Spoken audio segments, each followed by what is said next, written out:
Alright! Bonsoir, bienvenue sur la chaîne, bienvenue sur la vidéo. Si vous avez cliqué, ben, vous êtes sûrement un fan de Thor, ou j'ai tort, non c'est pas vrai. Le sujet du jour, on parle aujourd'hui? On parle du fils d'Odin, The God of Thunder? God of Thunder, Thor. Thor, Love and Thunder, justement, ils sont pas allés pour nous. Et juste pour nous mettre un petit peu dans le contexte, on va regarder l'annonce, voir qu'est-ce qu'ils nous proposaient, qu'est-ce qu'ils voulaient qu'on voit. Et par la suite, on va parler de qu'est-ce qu'on... Premièrement, est-ce que c'est ça qu'ils ont deliver? Puis nos appréciations.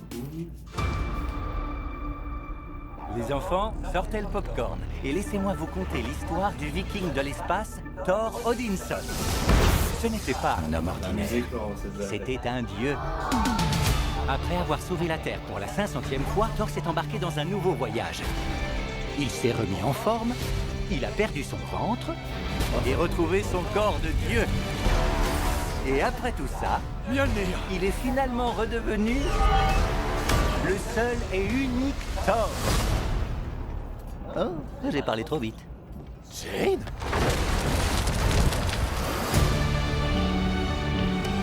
C'est mon ex-petite amie. Ça fait combien de temps? 3, 4 ans? 8 ans, 7 mois et 6 jours, plus ou moins. Je perçois des sentiments. Ah ouais, tu parles. Les seuls êtres qui importent aux yeux des dieux, c'est eux-mêmes. Voici donc mon serment. Tous les dieux vont mourir.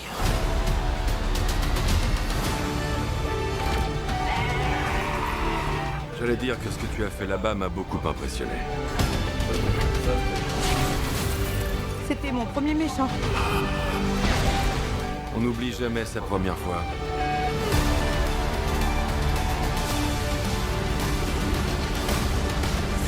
Non, tu ne ressembles pas aux autres dieux que j'ai tués. Tu as une chose pour laquelle te battre.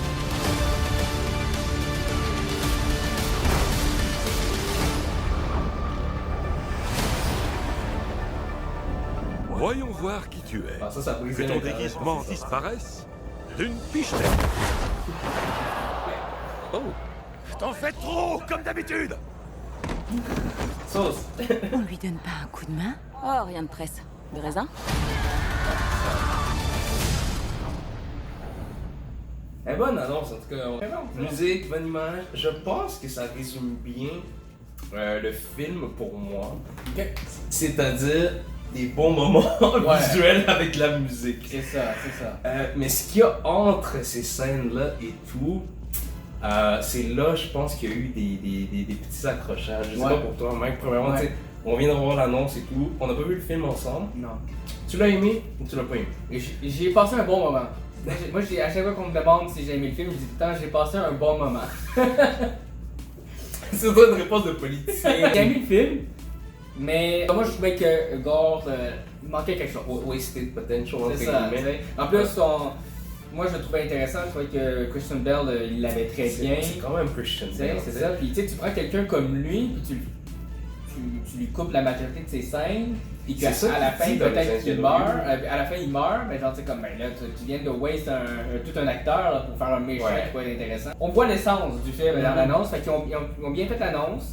Je pense que c'est le côté, mettons, le vilain que j'aurais voulu en voir plus. Je pense que c'est ça qui manquait au film. Dans Ragnarok, et là on la voit combattre elle arrive à Asgard, elle se bat contre les Warriors 3. Ouais, des gens partants, là, presque tout le monde, ouais. on la voit live faire genre ce qu'on craint d'elle. Exact, ouais. Alors que dans le dernier, Gore, c'est des rumeurs, ben pas des rumeurs, mais si on entend dire ça, on a vu des victimes des dieux morts à certains endroits, mais on l'a jamais vu le faire. Ouais, exact, c'est vrai. On sait pas c'est quoi ses méthodes, on sait pas, c'est comme c'est comme le bonhomme 7 heures. On en entend Ouais, c'est parler, mais on l'a jamais vu. Exact. Là, fait que je pense à cause de ça, je m'attendais à voir plus, justement, qu'on le voit finalement faire des actions, on le voit faire quelque chose. Puis tu sais, on nous tease, ah oui, God Butcher, c'est quelqu'un de puissant, de fort. Exact. Puis Qui même fait peur aux c'est dieux. ça, c'est ça. Puis même en dehors du film, genre, moi je vois des trucs qui disent, ah ouais, l'un des meilleurs méchants. Il y avait l'intro un petit peu avec Guardians. Ouais. J'étais surpris aussi qu'il y ait leur mot à dire, mais je savais qu'il allait prendre le bord pour laisser la place à une petite Thor. scène, juste le fait, quasiment un caméo. Là. Ouais, exactement. Par la suite, comme je disais, pour moi, il y a eu des blagues. On a le retour de Jane Foster. Jane Foster and the Mighty Thor. The Mighty One, tu sais. Et j'aime ça dans l'annonce, ils vont comme tu es le seul et unique Thor. Ben non, il y en a une autre. Moi, je trouve que dans le film, Mighty Thor, c'est pas mal le highlight du film. Toutes les scènes sont fun, son costume il est comic accurate, il est vraiment cool, vraiment beau. Je trouve que ses cheveux à Jane Foster sont superbes. La make-up artist, la coiffeuse, les petites boucles, on a spot. C'est ça, t'as les cheveux de Thor qui sont flawless, puis si t'as Thor fille, il faut qu'elle soit encore mieux même. Je pense qu'ils l'ont bien fait. Ouais, absolument. Natalie Portman toujours aussi belle, ça je suis toujours content. Non, c'est ça, c'est un highlight, ses moves, ses combats, vraiment intéressant. Le fait que quelqu'un peut pitcher genre les morceaux de Mjolnir, ça rajoute une nouvelle dimension au marteau. Je trouve ça vraiment intéressant. Là où moi ça venait me bugger, pour les quelques images que je voyais, c'est que le marteau, Mjolnir avait l'air réparé. Donc, c'est ça qui venait jouer dans ma tête parce que moi j'étais comme, est-ce que c'est une variante? Avec tout le côté multivers, tout le côté Loki, est-ce que c'est juste une variante de Thor? Ou le fait qu'elle puisse avoir le marteau, Mjolnir, donc réparer, moi automatiquement c'était comme, bon ben, elle est worthy. Qu'est-ce qui s'est passé? Comment tu disparais de la map? Parce qu'elle n'était pas dans Ragnarok, c'est vraiment ça quand je dis disparaître de la map. C'est moche que Jane vous ait plaqué. Mais non, elle m'a pas plaqué. Je l'ai plaqué. C'est plaqué mutuellement. On te ramène et tout d'un coup t'es worthy, tu sais, c'est comme ça mériterait un film en soi. Tu sais, juste cette partie-là où tu sais. Mais ils nous l'ont ramené et tout. Et pour moi c'était un petit peu vite. Et aussi je sais qu'ils ont effacé des scènes de sa transformation. Parce que la transformation de Thor, si vous vous rappelez dans Thor 1, c'est quand même unique. Il y a quelque chose, il y a l'armure, il y a des éclairs et tout. La première fois qu'on voit Jane Foster, c'est l'extrait qu'on a vu dans l'annonce. C'est j'ai le marteau, hey, je suis rendu badass, tout. Fait que l'introduction, oui, elle était rapide et tout. J'aurais aimé en voir un petit peu plus, dans le sens au niveau de la transformation. Mais ça reste un highlight. Parce que dès qu'elle. Je peux pas dire qu'elle vole le show et tout, mais tu parlais de Chris Hemsworth tantôt. Oui, tu sais, comme il y a le physique, mais il y a le charisme aussi que je pense que Chris Hemsworth a et qui amène à travers Thor. Fait que là, c'était comme bon, comment tu ramènes justement un personnage, Jane Foster, et tu la rends aussi intéressante, entre guillemets, qu'un Avenger post-Endgame, un Avenger post-Infinity War. Ils ont quand même réussi et tout. Il y a du monde qui savait pas c'était qui Mighty Thor. Puis ça, je pense que justement, du côté comics, tu peux l'apprécier différemment parce que pendant plusieurs chapitres ou plusieurs livres, si je peux dire, c'est comme c'est qui. Alors que moi, ou comme plusieurs des gens, tu rentres dans la salle de cinéma, tu sais qu'il y a Mighty Thor, tu sais que c'est Jane Foster en partant. Fait que pour son côté Mighty Thor, je trouve que c'était vraiment intéressant. Parce qu'ils la font shiner, tu sais, le marteau, Mjolnir, elle a des pouvoirs et tout. Mais si on y va du côté Jane Foster, elle a le cancer et tout, je pense qu'il y avait beaucoup d'enjeux dans le film, mais qu'ensuite, tu sais, il y a une blague ici, une blague là, des chefs qui crient, fait que là c'est comme, ça me fait déconnecter un petit peu, tu sais. C'est sûr que Jane Foster, là je pense que tu l'as dit un peu, le côté cancer, il en parle un petit peu, il y a des 2-3 petites scènes quand même un peu plus touchantes quand même. Mais peut-être qu'il aurait pu aller un peu plus loin. Justement, c'est ça, tu sais, comme. Je parlais aussi de Star-Lord. On a Star-Lord, justement, qui est un personnage important et tout, qui est déjà dans le film et qui a perdu sa mère face au cancer. Donc, il aurait pu. Autant il aurait pu relate avec Jane Foster, mais je pense qu'il aurait pu avoir un lien avec Thor. Parce qu'il fait comme, hey, techniquement, tu vas perdre ton être aimé via le cancer. Fait qu'il aurait pu build up là-dessus. Beaucoup de personnes disent. Les Guardians auraient dû revenir. C'est ça. Pour le final showdown, quelque chose, que ce soit narrativement parlant, que ce soit juste pour une scène d'action badass, beaucoup de monde y disait que les Guardians allaient revenir. C'est vrai. Tout à fait. Moi, je vois le lien entre ça avec justement le cancer avec les personnages, mais aussi le fait qu'ils reviennent pour un final showdown. Je pense que tout le monde aurait été content de voir ça. Content, satisfait. Mais pour revenir sur Jane Foster, bon, c'est sûr que moi je parlais surtout, mettons, de Jane Foster au début, quand on savait pas trop qui était le nouveau Thor. Ouais. Dans le film, ils l'ont pas vraiment, on l'a su assez vite. Genre, dès l'annonce, on sait que bon, Jane Foster revient, c'est elle qui a le marteau, fait qu'il n'y a pas de suspense. Il n'y a pas de suspense. Alors que dans les premiers comics de Thor, ça prend 8 numéros avant de savoir qui est Thor finalement. Puis c'est drôle parce qu'on voit même Thor, justement, qu'il décide de se faire appeler Odinson, il veut plus se faire appeler Thor. Ah, il se dissocie, c'est plus son branding. Son nom, il n'est pas wording du marteau, il veut plus se faire appeler Thor pendant un bon bout de temps. Il se fait même une liste de savoir c'est qui le Thor. Ah, ben oui, il va les voir, il va voir suspect, Sif, il pense même à un moment donné que c'est peut-être sa mère, il va voir, il y a même Loki qui dit c'est peut-être parce que Loki a déjà été Lady Loki à un moment donné, fait qu'il pourrait être Lady Thor, tu sais. Fait que tu vois une liste de personnages, puis on se demande c'est qui pendant longtemps. Genre, fait que, je sais que dans le film, ils ne pouvaient pas aller vers ce côté-là, mais je trouve que, c'est comme tu l'as dit, moi je reviens sur le fait que c'est rapide. On le voit dans l'annonce, dès l'annonce, on voit c'est qui. Dans le film, ça prend quelques secondes et c'est déjà tard. Fait que c'est un peu trop rapide, mais en même temps, tu as un film de 2 heures. Il faut que ça avance aussi. Fait que je les blâme pas, mais je pense qu'il y avait un petit jeu à faire avec sur l'intrigue de qui est le nouveau Thor, ça aurait été intéressant. Mais je suis quand même content parce qu'ils ont adapté quand même justement un comics qui était très important pour Thor dans les dernières années. En plus, c'est quand même assez récent, là, ça date de 2012-2013, cette histoire-là. Fait que on n'est pas dans les années 80.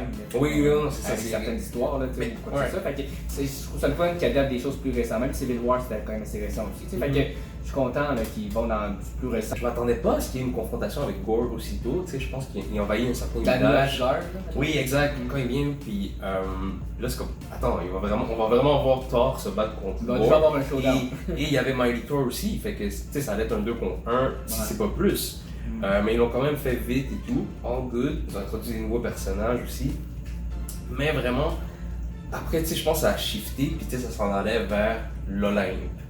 Gore était en train de se bâtir une certaine réputation parce que c'était assez pour les faire peur. Même Zeus, il en parlait à un moment, il était comme hey, non, on veut pas de ça ici, on veut pas s'en mêler. Fait que bref, ils se mettent vers le quest pour aller chercher Zeus. Et on apprend que c'est un petit peu une idole par rapport à Thor. On voit que Thor le respecte ou l'idolâtrait ou quelque chose. Puis en même temps, on fait le lien tout de suite avec le God of Thunder ou le Zeus et tout. Ça nous amène à une certaine introduction d'une nouvelle mythologie, si je peux dire. Là, on est rendu Marvel, phase 4, on a Zeus. Qu'est-ce que t'en penses? Puis on a un dieu du dumpling aussi. Je tiens à préciser. C'est assez spécial. J'aimerais ça revoir cette scène-là juste pour spotter tous les dieux. Il y en a plusieurs peut-être qui ont passé sous le radar, mais sinon c'est intéressant parce que justement, je pense que Marvel sont rendus là. Ils sont rendus à nous présenter des dieux de d'autres mythologies, de d'autres dimensions, de d'autres univers. Je trouve ça intéressant. Par contre, c'est ça, moi je suis un grand fan de la mythologie grecque. Puis quand j'ai entendu dire que Zeus allait être dans le film, j'étais content, en même temps je me demandais comment il va nous présenter. Puis j'avoue que jusqu'à maintenant, le film, bon, on a une pas pire introduction avec Gore, on voit aussi des aventures de Thor avec les Guardians, c'est intéressant. C'est un film, c'est un Taika Waititi assez classique, ça marche bien. Mais rendu là après ça, quand ils vont à l'Olympe, je sais pas s'ils appellent comme ça dans le film, mais dans les comics c'est Omnipotent City, genre. Puis c'est l'endroit où tous les dieux peuvent se réunir. Puis c'est un peu ça qu'on voit dans le film. Mais j'avoue que j'étais un peu surpris de voir la manière qu'on fait Zeus. J'étais un peu déçu. Je m'attendais à quelqu'un un peu mieux, mais on dit souvent Never meet your hero.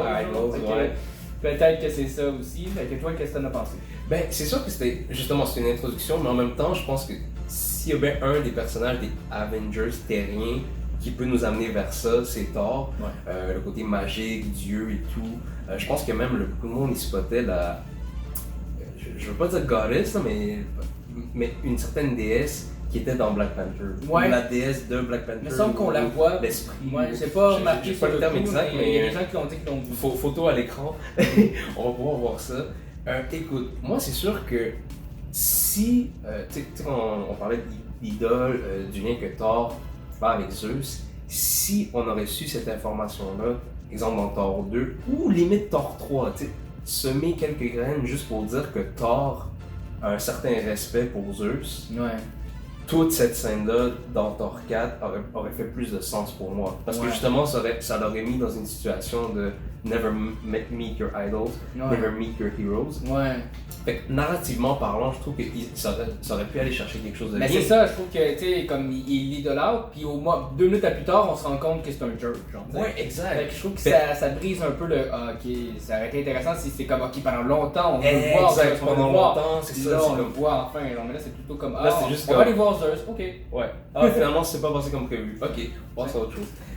Fait que selon moi, il y a du potentiel qu'ils auraient pu aller chercher justement. Ils auraient pu créer une déception chez Thor et tout. Mais là, c'était vraiment une introduction, puis un in and out, si je peux C'est dire. ça, tu sais. c'est ça. Sinon, moi, je me serais attendu à ce que Gore, the God Butcher, fasse une apparition là où il y a autant de God. T'as un loup, il y a plein de moutons. Ouais. C'est le moment parfait. Il me pour, semble que ce serait le spot de faire une petite invasion, tu sais, quelque c'est chose. le buffet à la volonté. Et ben, voilà, il est c'est là, ça. genre. Fait que le potentiel ne match pas le résultat qu'on a eu pour moi. Mais encore là, pour moi, c'est comme c'est ça qui se passe entre les bons moments. Parce que quand il y a des bons moments, quand le film il shine, tu sais. Je pense que la barre était vraiment haute, suivant, oui, Ragnarok, mais aussi suivant tout ce que Marvel a fait dans les dernières années. Ils ont fait des projets Marvel et tout. Il y a eu la situation pandémie, évidemment, et tout. Mais c'est vraiment plus le côté, il devait se battre lui-même, entre Ouais, c'est guillemets. Tu sais, la barre, c'était Ragnarok. Il y a vraiment beaucoup de monde qui ont apprécié Ragnarok, tu sais, c'est parmi les tops de plusieurs personnes. Ah bon? C'était drôle, il y avait de l'action. Là, c'est comme, ok, Disney qui sont comme, ok, on en veut un autre, fais-nous un autre. Et finalement, c'est pas totalement ça qu'on a eu, mais je vois le côté réalisateur, je vois sa marque dans Ouais. tout ça. Ça reste quand même, moi je trouve que c'est la suite logique, mais ils ont perdu des petits points à certains endroits. Je pense je sais pas si c'est lui ou quoi que ce soit, mais je pense qu'il y a des endroits où ça aurait dû être différent. C'est exact. Ah, C'est pour ça que je dis, quand ça shine, le film shine vraiment, puis il y a eu quand même plusieurs confrontations entre Gore et les Thor. Tu sais, tantôt on parlait du New Asgard. Il y a eu les moments en noir et blanc. Ça visuellement, c'était c'était vraiment parfait. artistique et tout, là, en 3D, là, vraiment rien à dire. Ouais. Et t'en as une autre confrontation après tout ça parce que monsieur a décidé qu'il y avait besoin du Stormbreaker. Monsieur a décidé qu'il allait kidnapper des enfants. Tu sais, Christian Bale, tu le fais kidnapper des enfants, c'est un choix, tu sais, c'est correct. Ouais. Donc tout ça qui nous amène à une dernière confrontation, justement un petit peu comme tu disais tantôt. Et pendant un moment, ils veulent nous faire croire que Thor va se battre tout seul, tu sais. Que Jane Foster va rester dans son lit, puis que tu sais, par la suite, c'est comme bon, finalement, elle se retransforme en Mighty Thor, fait que ça devient une espèce de, comme je disais tantôt, 2 contre 1, les deux Thor et tout. Ça, c'était bien pour moi, j'ai vraiment apprécié tout. Mais après, ils nous mettent dans une situation qui change de monde. Je sais pas comment ils appellent le. Tu sais, c'est tout blanc, puis il y a de l'eau. Ouais, je m'en rappelle. Ben, tu sais, Ils sont devant Eternity. ouais, ils sont comme au centre de l'univers. Ils sont Oui, comme quelque le chose terme de- qu'ils utilisaient. à cause de Stormbreaker, si je ne Ouais. me trompe pas, les pouvoirs de téléportation. Donc, ils et pouvaient se tout. rendre au centre de l'univers puis se faire exaucer un vœu. C'est en gros, Exact. c'est un peu ça. C'est déjà, je trouvais ça un peu. Redcon. Ben, Il me semble que Thanos, il aurait il aimé aurait cette pu faire ça, information-là. c'est ça, pourquoi il a pas fait ça, mais c'est vrai, c'est comme des choses que tout d'un coup, ça sort un peu de nulle part, ok? Puis en même temps, ça c'est peut-être moi, là, mais je trouve que ça me faire exaucer un vœu, ça j'ai l'impression d'être dans Dragon Ball, tu sais. Je trouvais Oui, ça comme- c'est ça, tu aurais Ok. mis peut-être le. On s'en va à cet endroit-là pour qu'on puisse faire exaucer un vœu. Ça vient d'où? Je trouve ça un peu out of nowhere, mais bon, on va dire. Exact. Puis ça finit que le dernier mot, justement, le Wish, c'est Christian Bale qui l'a, c'est le personnage de Gore qui l'a. Et finalement, il décide de ramener sa fille. Qui avait perdu au début et tout. Fait que ça vient boucler la boucle, je trouve ça intéressant.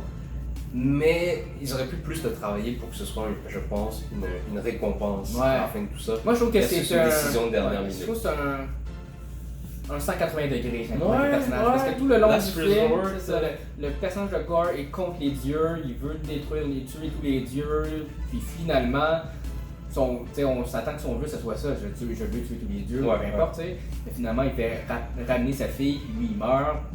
J'ai trouvé ça comme un peu anticlimatique, comme on dit. C'est comme- venu péter la balle. Ouais, je dois avouer, tu sais, déjà, le film, j'ai trouvé bon durant le film, mais vers la fin, j'ai un peu moins accroché que ça.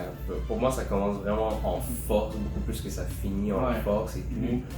Parce qu'au final, après, tu sais, t'as Thor qui revient quasiment pas au point de départ, mais c'est comme il cherchait quelque chose. Tu sais, au début, c'est un warrior depuis longtemps, ici, il s'est remis en forme, donc il cherchait quelque chose.